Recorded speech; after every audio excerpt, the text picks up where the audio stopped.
ದೇವ್ರ ಬಗ್ಗೆ ಏನಾದ್ರು ಹೇಳ್ತೀರಾ? ಕೇಳಿ ಕೇಳಿ ದೇವ್ರು ದೇವ್ರು ನನ್ನ ಲೈಫಲ್ಲಿ ತುಂಬಾ ಇಂಪಾರ್ಟೆಂಟ್.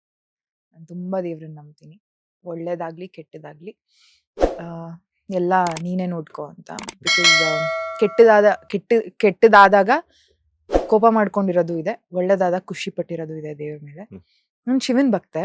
ಬಟ್ ಇತ್ತೀಚೆಗೆ ರಾಯರ ಮಹಿಮೆ ನನಗೆ ಕಾಣಿಸ್ತಾ ಇದೆ ನನ್ನ ಜೀವನದಲ್ಲಿ. ರಾಯರಿದ್ದಾರೆ, ಅವ್ರನ್ನ ನಂಬಿ ಏನೋ ನನ್ನ ಜೀವನದ ಕಷ್ಟಗಳನ್ನ ಹೇಳ್ಕೊಂಡಾಗ ರಾಯರು ಅದಕ್ಕೆ ಸ್ಪಂದಿಸಿರೋದನ್ನ ನಾನು ನೋಡಿದ್ದೀನಿ, ನನ್ನ ಮಾತನ್ನ ಕೇಳಿಸ್ಕೊಂಡಿರೋದನ್ನ ನಾನು ನೋಡಿದ್ದೀನಿ.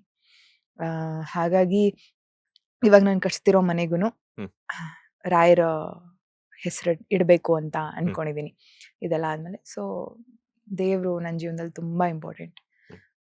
ದೇವಸ್ಥಾನ, ದೇವ್ರು. ಮಂತ್ರಾಲಯಕ್ಕೆ ಭೇಟಿ ಕೊಟ್ಟಿದ್ರ? ಆಗಿಲ್ಲ. ರಾಯರ್ ಕರೆಸ್ಕೊಂತಿಲ್ಲ ನನ್ನ, ಅವ್ರು ಕರೆಸ್ಕೊಬೇಕು. ನಾವೇ ಹೋಗಕ್ಕಾಗಲ್ಲ. ಅವ್ರು ಕರೆಸ್ಕೊಂಡಾಗ ನಾನು ಕೇದಾರ್ ಬದ್ರಿಗೆಲ್ಲ ಹೋಗಿ ಬಂದಿದ್ದೀನಿ. ಇಲ್ಲಿರೋ ಮಂತ್ರಾಲಯಕ್ಕೆ ಹೋಗಕ್ಕೆ ನಂಗೆ ಆಗ್ತಿಲ್ಲ. ಕರೆಸ್ಕೊಂತಾರೆ, ಇವತ್ತೆಲ್ಲ ನಾಳೆ ಹೋಗ್ಬಿಟ್ಟು ಬರ್ತೀನಿ ಅವಾಗ. ಖಂಡಿತವಾಗ್ಲು. ಯಾಕಂತಂದ್ರೆ ಇವನ್ ನಾನು ಕೂಡ ರಾಯರ್ ಭಕ್ತನೇ. ಹೌದಾ? ನೀವ್ ಹೇಳ್ದಂಗೆ ನನ್ನ ಲೈಫಲ್ಲೂ ಕೂಡ ಒಂದಷ್ಟು ಏರಿಳಿತಗಳಾದಾಗ ಸೊ ಆ ರಾಯರ ಒಂದು ಅನುಗ್ರಹವನ್ನ ನಾನು ಕೂಡ ಎಕ್ಸ್ಪೀರಿಯನ್ಸ್ ಅನ್ನ ಮಾಡಿದ್ದೀನಿ. ಹೌದು, ಸೊ ಯಾರು ಇಲ್ದೇ ಇರುವಂತ ಟೈಮಲ್ಲಿ ನಾನು ಇದೀನಿ ಅಂತ ಹೇಳ್ಬಿಟ್ಟು ಇದೀನಿ. ಪ್ರತಿದಿನ ನಾನ್ ಪ್ರೇಯರ್ ಮಾಡೋದು ಇಷ್ಟೇನೆ. ನನಗೆ ಏನ್ ಬೇಕು ಏನ್ ಬೇಡ ಅದೆಲ್ಲ ನಿನಗೆ ಗೊತ್ತಿದೆ. ನಿನಗೆ ಏನ್ ಕೊಡಬೇಕು ಏನ್ ಕೊಡಬಾರ್ದು. ರಾಯರ ಹತ್ರ ನಂಗೆ ಇದ್ ಬೇಕು ಅದ್ ಬೇಕು ಅಂತ ಕೇಳ್ಕೊಳಕ್ಕಿಂತ ನನಗ್ ಏನ್ ಒಳ್ಳೇದೋ ಅದ್ ನೀನ್ ನನಗ್ ಕೊಡು ಸಾಕು ಅಂತ ಕೇಳ್ಕೊಬೇಕು. ಸೊ ನಾನು ಇವತ್ತು ಅದನ್ನೇ ಕೇಳ್ಕೊಂಬರೋದು.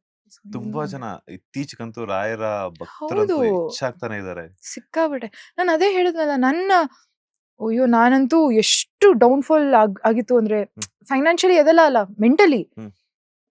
ರಾಯರ್ ನನ್ ಫ್ರೆಂಡ್ ಹೇಳ್ದ, ಹೊನ್ನಾವರ್ ಅಂತ, ಹೊನ್ನೇನಹಳ್ಳಿನ, I don't know, so sorry, ಮಂತ್ರಾಲಯದೊಂದು ಮಠ ಇದೆ, ತುಂಬಾ ಫೇಮಸ್ ಆಗಿದೆ ಅದು.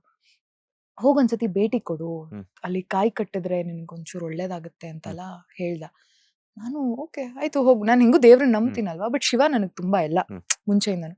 ಹೋಗ್ಬಿಟ್ಟು ಒಂದೇ ವಾರಕ್ಕೆ ನಾನು ಕಾಯಿ ಕಟ್ಟಿದಕ್ಕೆ ರಾಯರ ಶಕ್ತಿ ನನಗ್ ಕಾಣಿಸ್ತು. ನಿನ್ ಜೊತೆ ನಾನು ಇದೀನಿ, ನಾನು ಹೋಗಿ ಹತ್ಕೊಂಡ್ಬಿಟ್ಟಿದ್ದೆ ದೇವಸ್ಥಾನದಲ್ಲಿ ರಾಯರ್ ಮುಂದೆ. ಅಂಡ್ ಇವತ್ತು I am very happy, I am very ರಾಯರ್ ಇದ್ದಾರೆ ಅನ್ನೋ ಒಂದು ಫೀಲಿಂಗ್ ಬಂದಿದೆ ನನಗೆ. ಸೊ ಹಾಗಾಗಿ ರಾಯರಿದ್ದಾರೆ. ಲೇಟೆಸ್ಟ್ ಹಾಗೂ ಇಂಟ್ರೆಸ್ಟಿಂಗ್ ಸುದ್ದಿಗಳಿಗಾಗಿ ಬಾಸ್ ಟಿವಿ ಕನ್ನಡ ಚಾನೆಲ್ನ ಸಬ್ಸ್ಕ್ರೈಬ್ ಮಾಡಿ. ಹಾಗೆಯೇ ಬೆಲ್ ಐಕಾನ್ ಪ್ರೆಸ್ ಮಾಡಿ. ಇದರ ಜೊತೆಗೆ ಫೇಸ್ಬುಕ್, ಇನ್ಸ್ಟಾಗ್ರಾಮ್, ಎಕ್ಸ್ ನಲ್ಲೂ ಮಿಸ್ ಮಾಡದೆ ಫಾಲೋ ಮಾಡಿ.